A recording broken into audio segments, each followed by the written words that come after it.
এটাই আমরা দোয়া করি।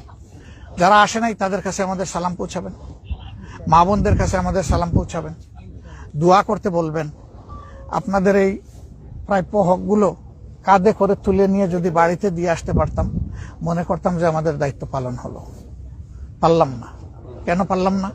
প্রত্যেক বাড়িতে এইভাবে যেতে গেলে একটা গ্রাম আমরা কভার করতে পারবো না, কিন্তু কয়েকটা জায়গায় আমাদের যাওয়ার আগ্রহ। এই জন্য আপনাদেরকে কষ্ট দেওয়া হয়েছে, আপনারা এখানে এসেছেন। আপনাদের কাছে আমরা ঋণী, আপনারা যে মহব্বত করে আমাদের ডাকে এখানে এসেছেন।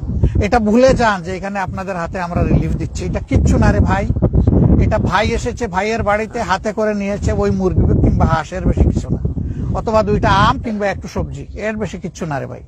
তা আপনারা আমাদের জন্য দোয়া করবেন।